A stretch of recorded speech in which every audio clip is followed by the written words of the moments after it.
heading south of the Mason-Dixon. This is the Week in Review at the Abbeville Institute. Here is your host, Brian McClanahan. Welcome back to the Week in Review at the Abbeville Institute. This is your host, Brian McClanahan, and this is episode 341, covering the week of January 23rd through January 27th, 2023. Glad to have you back on the program. Very glad to be here. Don't forget to follow us on Twitter, like our Gab and Facebook pages, and subscribe to our YouTube page, which is an invaluable resource. The YouTube page is great because you can get this podcast there. Also, all of our lectures, our Abbeville U videos. We've just got a mountain of material for you to consume on the YouTube page, all free of charge. So please head out to the YouTube page and subscribe. Also, while you're there, you can support the Institute by clicking on that little super thanks button under the video. Lots of great ways to support the Institute. You can go to abbevilleinstitute.org, Abbeville. You can click on the donate button while you're there. We do exist on your generous contributions alone, so if you like all the things we do, please consider a tax-deductible donation to the Abbeville Institute. By the way, some of the things we do, we've got a webinar coming up. If you're getting this either Friday the 27th or Friday the 27th or Saturday the 28th, we do have a free webinar on antebellum Southern conservatism on Saturday morning. So if you're getting it beforehand, you can still sign up for that if you're on the email list. We've sent out the link a number of times, but just check your email, and I will be sending out another email to remind you just before the event. So you can get on that. It is free of charge, and you can watch it. It will go back up on YouTube afterwards, but nothing like watching it live because you can ask questions. So these are the kind of things that your donations support. Also, our free mobile app. It is now available on Apple, so you can get it at the Apple Store, and it's also available on Google Play. So our free mobile app, get the Abbeville Institute on the go. It's not free to us, but it is free to you, and your donations help things like that. Plus, all of our conferences, our events. Our next event is April 13th through 16th, 2023 at Callaway Gardens in Pine Mountain, Georgia. It is our 20th anniversary event. It's going to be a grand time. It will be the largest Abbeville event of the year, so you're going to want to be there for that. Information is available on our website on that, and registration does close in the middle of March, so you're going to need to get out there and hop on that. We don't have much time left to get enrolled and signed up for the event. So, lots of great ways to support the Institute. Again, rate, review, and subscribe to the podcast. Let people know you like it. Share it around on social media. Leave that text review, 5-star review where you can, and comment on the YouTube channel for the algorithm. That does help promote the Institute painlessly, which is a nice thing. Okay. Well, let's talk about the material this week. We had some really good stuff this week that it blew me away how good some of these pieces were this week. And of course, some of this is tied into the modern hate Confederate moment, which is what Clyde Wilson calls his piece on Monday. So we'll talk about that. But we know that a lot of things are happening. For example, the Arlington Confederate Monument is still there, and there's been a very strong concerted effort from the Defend Arlington group to keep it there. They will be publishing some white papers, which does have a short little essay by yours truly, which was written for the video we put on the YouTube channel in defense of the Arlington Confederate Monument. So that essay is in this selection of white papers from people writing about the monument. We've already had the essay about Jewish involvement in the monument and how important that is. So a lot of great stuff is happening there, but we know that we're still fighting in many ways a losing battle because it seems like the headwinds are against us, and we're climbing Mount Everest with flip-flops on. I've said it for years. I've been making that analogy now for, close to a decade, it seems like. And we started this podcast in 2015, so we're getting close to a decade. 341 episodes, a lot has been said, and it's only gotten worse in the last several years. So it is discouraging at times, but I do think that there still are some positive developments, and the Defend Arlington group has some positive developments. And maybe this monument will stay up. I don't know. But if it goes down, it's another act of barbarism by the other side. And I do think that the pendulum's going to swing back the other way. The unfortunate part of it is that we only have the Republican Party as allies in this, and the Republican Party can never be trusted. The Republican Party is always going to try to do what's in their best interest, and they don't think there's any political capital in it. They're not going to act. And that is the real danger of putting all your faith in the Republican Party. So a lot of this has to be grassroots. We know that some monuments have remained in place. that city councils and county councils have decided that monuments aren't going to be torn down. We know that some places are really making concerted effort to acquire the monuments that were taken down and put them somewhere so that people can still enjoy those monuments. So there are some things that are going on to try to work with the current climate and do the best we can with the situation. Now, one of the great tragedies of all this is the stain on the character of Robert E. Lee. And there was, of course, years ago in the Atlantic, this ridiculous piece by Adam Sewer, The Myth of the Kindly General Lee, that anytime you have Robert E. Lee's birthday, which we just had, of course, last week, you have this piece circulating around on social media, and people will cite it again. It's a ridiculous piece that's not based on any fact. And a lot of it's based on conjecture, and I've just destroyed the piece on for the Abbeville Institute, Robert E. Lee versus Twitter historians, which there were other people involved in that I attacked, but that was the basis of all of it. In fact, anytime you see an article now that's critical of Robert E. Lee, it's based on two things: the Sewer piece and the Pryor book, Reading the Man. It's all based on those things. And even the Pryor book doesn't really support what people thinks it supports. She does make some accusations in that book that I find laughable. But regardless, she wrote that book to be a counter to Douglas Southall Freeman's Robert E. Lee. But I want to start with the piece that we published on Wednesday, and the title of it is Why Lee Still Matters. Why Lee Still Matters. And this piece was actually written in 2012, about a decade ago. And it starts with a television interview with George C. Scott. And this interview was in 1976. And so NBC, the Today Show at NBC, used to have a full 2-hour program on Fridays that would highlight one of the states. And one of the states, of course, was going to be Virginia. And George C. Scott presented the episode on Virginia. And he took a tour of the Washington and Lee campus in Lexington. And he talked about Robert E. Lee before he went into Lee Chapel. Now, again, this is 1976, the bicentennial. I've mentioned on this program before how many people admired Robert E. Lee. Didn't matter where they were from, north or south. And this is in the period after the war. Now, there were, of course, Northerners after the war who wanted Lee hung for treason. I mean, all that was there, right? But by the early 20th century, universally, Robert E. Lee was admired by just about every American of note.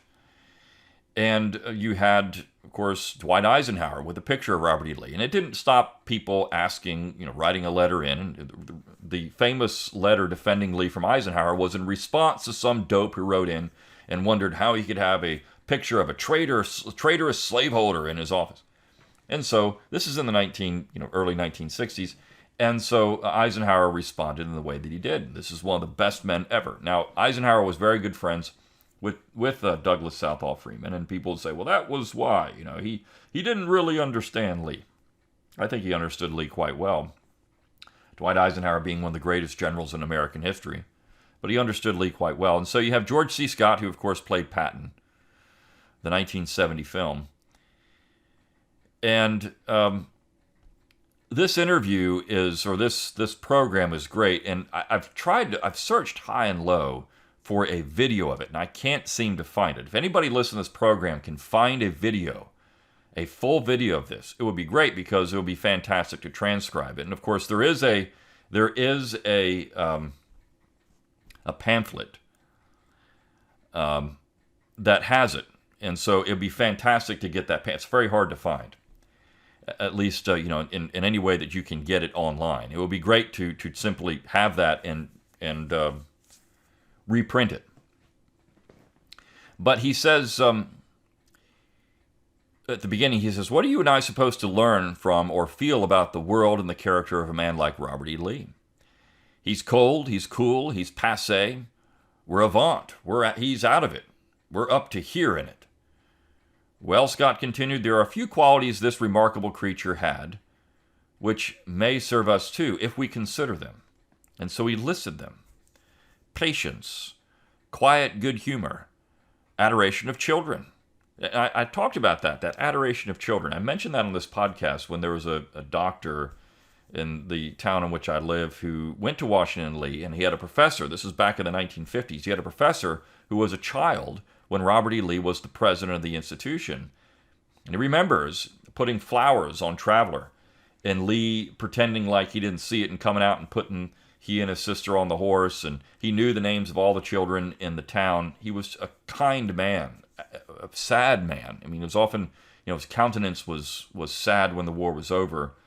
And I'll get to that in a minute, and what he says is just truly tragic, what he says in this piece, or what he said to Winfield Scott. And now, modern woke idiots would not think it's tragic. Modern woke idiots would look at this and say, oh, they deserved it. But if you really have a tinge of humanity, you would look at that statement and say, that's horrible. So, adoration of children, loyalty. Loyalty is important. Respect for hard work, dedication to an ideal, love of animals. He did love his horse. Appreciation of duty, duly constituted authority, coupled with an abhorrence of authoritarianism. A devotion to history, for as General Lee said, it is history that teaches us to hope. Gentleness and the aspiration to achieve gentlemanliness. Understanding of the state of being young. Courtesy toward the conditional frailty of advanced age. Acceptance of responsibility and personal integrity. Now, those are all things that George C. Scott said we should remember about Robert E. Lee. And this is why when you look at monuments across the South and you look at who was put on those monuments, and generally it was the common soldier for the most part, and those were the dominant monuments, the common soldier. But when you look at figures that people would choose, it was either Jackson, Lee, or Davis. Lee more than anyone else.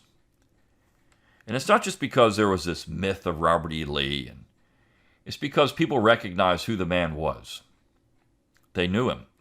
This personal devotion is unlike anything any Northerner has ever experienced. And look, I'm telling you, these people are jealous. When Robert E. Lee's monument was put up in Virginia, his men, who are now old men, slept on the ground under the monument because they wanted Lee to be with his boys one more time. That is a kind of personal devotion that really throughout American history no Northern general ever had. The men that inspired that kind of loyalty were all from the South. George Washington, Robert E. Lee, Stonewall Jackson. You could even put Winfield Scott in that list. Even though Lee and Scott loved Robert E. Lee, and Robert E. Lee, I think, admired Winfield Scott. His men loved Scott. Zachary Taylor had this kind of a personal relationship with his men. These are all Southerners. Now, Eisenhower was not. And Eisenhower was probably the only exception to this. But when you look at, again, these generals and these major figures in American history, what Northerners ever inspired this kind of devotion from their people? It's hard to find one. The only people you have, of course, would be someone like, and you have to move outside of military circles, but you look at the quality of the people that would get this kind of devotion in the North, kind of cult around them, would be John F. Kennedy. Because of his assassination. John F. Kennedy was not a good man. We know this. He was an immoral person to the core. But he has a kind of personal following. John Brown, the homicidal maniac, would have this kind of devotion in some ways. But you look at people that inspire devotion in America, and we could even look on the left, right? You can say someone like Martin Luther King, who's from the South, who has a type of devotion that people have to him. And I think it says something of Southern character. You have that because of Southern character, and that's what Lee captures. And the statement that Lee made, and this was captured by a man named Camille Bradford, and he said in a meeting Bradford gave an account. He was in the room Edward Townsend was in the room, not Bradford. Bradford wrote the book, but Edward Townsend was in the room with Lee and Scott, General Edward Townsend.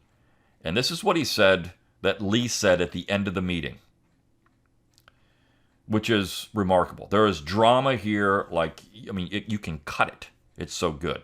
So let me read the entire. This is from Townsend's Anecdotes of the Civil War. I'm going to read the whole thing, and the last line is just amazing. So Scott says, "You are present on leave of absence, Colonel Lee." Colonel Lee said, "Yes, General, I'm staying with my family at Arlington." General Scott, "These are times when every officer in the United States service should fully determine what course he will pursue and frankly declare it. No one should continue in government employ without being actively employed." No response from Lee. General Scott, after a long pause, "Some of these Southern officers are resigning, possibly with the intention of taking part with their states. They make a fatal mistake. The contest may be long and severe, but eventually the issue must be in favor of the Union." Another pause and no reply from Lee. General Scott, seeing evidently that Lee showed no disposition to declare himself loyal or even in doubt. Scott says, "I suppose you will go with the rest. If your purpose to resign it is proper, you should do so at once. Your present attitude is an equivocal one." Colonel Lee, let me go back and say this carefully. "The property belonging to my children, all they possess, lies in Virginia. They will be ruined if they do not go with their state. I cannot raise my hand against my children." That line, if you have, again, any tinge of humanity, should give you chills. I want to read it again, because this is why Lee sided with the Confederacy. This is it. This is it. No matter what all these dopes like Seward and Pryor try to do, and paint Lee to be out some vicious slaveholder who wanted to whip slaves and hold slaves and everything else. This is why Lee went with Virginia. Again, let me read it. "The property belonging to my children, all they possess, lies in Virginia. They will be ruined if they do not go with their state. I cannot raise my hand against my children." Lee was one of the greatest Americans in history, without question. Can you imagine any of the founding generation, Washington, Jefferson, and Virginia? I mean, you take the Northerners, Sam Adams, etc., who would not have agreed with Robert E. Lee. Now, we know there were people that stayed loyal. We know, for example, Benjamin Franklin's son stayed loyal, and his grandson did not. So there was a break there. But we're talking about Northerners. We know there were Southerners that were loyal in the American War for Independence. We know there were Southerners who sided with the Union, even in the Lee family. But I think Lee could see it clearly what was going to happen. If the war should come, and it was going to come, and Scott was right, this is going to be long and bloody, and he thought that the Union would ultimately prevail because they had all the advantages, really, at the beginning of the war, and that it would be, almost suicide to go against it. Now, notice Scott doesn't think anybody's committing treason at this point. That's very important. General Winfield Scott doesn't say, "Lee, if you resign, you're going to be committing treason." He doesn't. People are resigning and going with their states. Scott is not saying this is treason. That's a very important thing to note as well. But Lee, understanding what would come with the war regardless. And so this is why this is a more noble action than staying with the Union. And so, well, some of the Lee family decided to do the right thing and stay with the Union. I wonder if they had some regrets when it was over. And seeing what happened, seeing what the Republican Party and the war machine had done to the South, if they had any tinge of regret in it. And now they could justify it and say, well, we told them so. We told them. This is what Sherman's thing was. I told them what was going to happen. If they did this, I was going to have to unleash hell on these people. You didn't have to. That was a choice. That was a choice by the Union. This is a choice to do it. This wasn't inevitable. War was not inevitable in 1861. It was a choice. On the part of the Lincoln administration, Winfield Scott tried to hold back. He did. Look, Scott was advocating a blockade to try to just bring them to their senses, not have to fire one shot. He knew it was going to happen. So this was a choice that was made. There could have been other choices. This is the thing when you think about the war. What other choices could have been made? There's always a choice. War is not inevitable. There's always a choice in the matter. And for Lee, I think you could see that the choice was going to be made for war. And, of course, Scott, who could see there was going to be a choice for war, made a decision based on not raising his hand against his children. This is going to be everything they have. All they possess is in Virginia. It's a beautiful statement when you think about it, and it's why Lee should be on a monument. That kind of devotion should be celebrated across the United States regardless of politics. But we know that's not going to be the case anymore because we have dopes running things, woke idiots. And when we get to Clyde Wilson's, which of course Clyde Wilson's piece was on Monday, Our Hate Confederates Moment. This was actually covered by Phil Lee in a video on his own channel. If you don't go out and subscribe to Phil Lee's channel, you should. He puts out a video just about every day, I think Monday through Friday, on some interesting topic on the war and the South. And oftentimes he's focusing on Confederate monuments and woke stupidity and other things. But this piece is great. Because, I mean, it's typical Clyde. And there was a part in this piece that made me actually laugh out loud while he sent it to me. I don't often laugh at stuff that I get. I mean, there are some funny things at times, but this line got me. I mean, it was just hilarious the way he put it. He says, first of all, one statement he makes, which is entirely true. This is not the one that made me laugh, but he says, wiping the Confederacy from American history, a currently mobilized campaign, or dismissing it by a shallow slogan like treason, is to make our history incomprehensible. It's like omitting Winston Churchill from British history or Bolivar from Latin American history. This is true, right? He says the hate Confederates show their shallowness by ignorance of an essential element of understanding history, continuity. Confederate President Jefferson Davis and Generals Robert E. Lee and Joseph E. Johnston were the sons of officers of the American Revolution.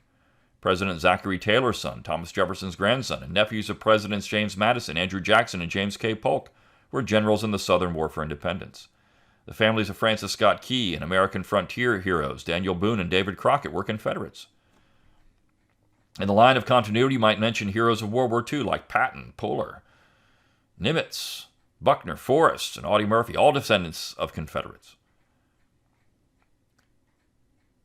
And so this is the part of it. When George C. Scott stands there and says, these are the things we have to remember. This is what Americans recognized.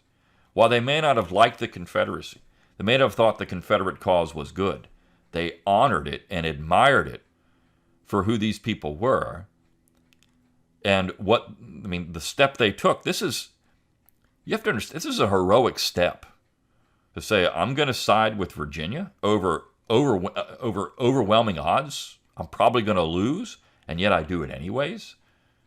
Wow. That's the kind of dedication. I mean, that's your team is outmanned in every way, and yet you still step on the field knowing you're probably going to lose the game, and it's going to be painful, but you do it anyways. There's no fair weather fans, no sunshine patriots, the summer soldiers and sunshine patriots, as Tom Paine called them in the American Crisis. Not in the South. In the North, you had them. Not in the South. This is the line, though, that made me laugh in this. General Sidgerly, of course, who wrote the book Robert E. Lee and Me, quondam professor of history at West Point, writes a book about himself and Robert E. Lee. That is like Joe Biden writing a book about Julius Caesar and me. I thought that was great. It's juvenile, self-referential drivel without any relationship to real history.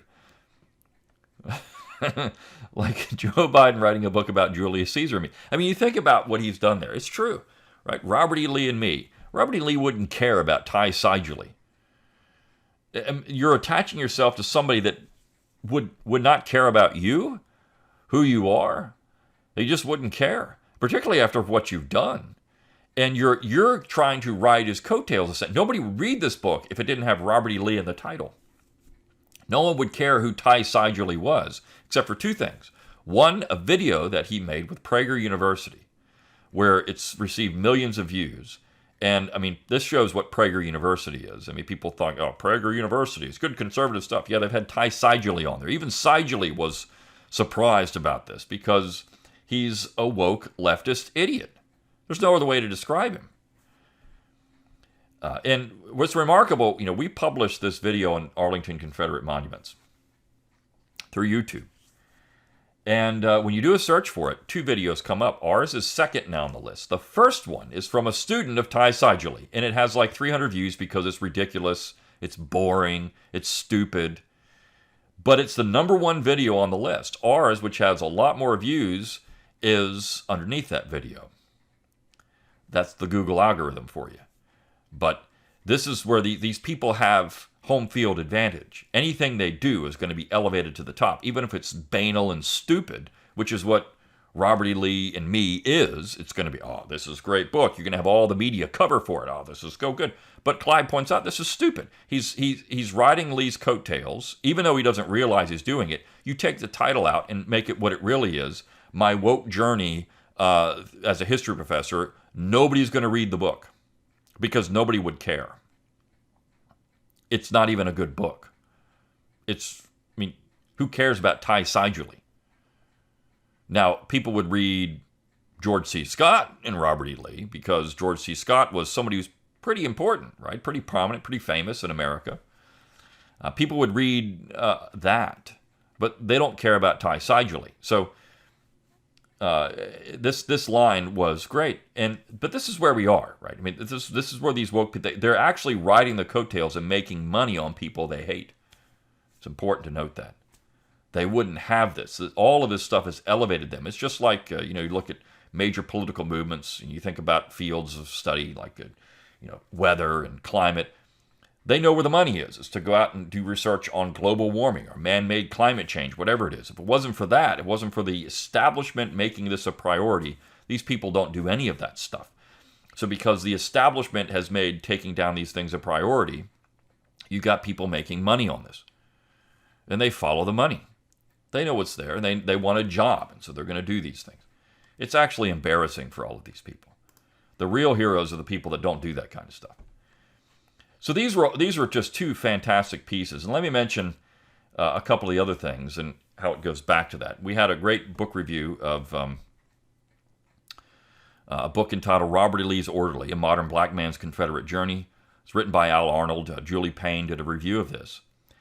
And this is something that people don't want you to know, that there are black Americans who are interested in Confederate history and aren't, hate Confederate people. And in fact, understand that they had some relatives who might have been rather sympathetic with it. Now, this is where people like Kevin Levine, who would say, all these people are just deluded. This is all a myth. There's no black Confederates. None. Zero. An orderly is not a black Confederate. He's a slave. And he has no choice. Well, what's a conscript, number one? But also, these people were black Confederates. Just because they are enslaved, and just because they are, you could say they're forced into this, and they were, just like a conscript, doesn't mean they weren't a black Confederate. They were not a recognized soldier by the Confederate government, but it didn't mean they didn't do soldierly things. Even Levine has to admit that. Even, Bruce Levine, who, I say Kevin Levine, his name is actually Kevin Levin. I say it to be funny. Bruce Levine and Kevin Levine and Bruce Levine, they're like interchangeable. They almost look exactly alike. They're interchangeable. They both have done this stuff. Even these dopes will admit, well, yeah, they had to do some soldiering things at times, but they weren't really Confederates. And they try to psychoanalyze people. Well, we know these people really didn't support this stuff because how could they? See, they can't believe it. And of course, a Confederate doesn't have to be a legal soldier. They can just be supporting the cause in some way. And would you call someone who is in the United States who supports the Union a unionist, even if they're not fighting for the Union? Well, of course. They would be a unionist. They could be a black unionist, somebody who supports the Union. I mean, that's what they are, right? So a Confederate could be someone who supports the Confederacy. Anyways, this is where this stuff is ridiculous, and this review is a nice addition to what we've done before, where we have black Americans discovering that, well, there were black Confederates. There was a video of a woman in New York. Found it fascinating, where she was doing some research into her family and found that her family had black Confederates, essentially. I mean, it's the Creole population. She traced her family back to that. And Gary Mills, great Southern scholar who died, unfortunately, too early. Gary Mills at the University of Alabama had written a great book about this.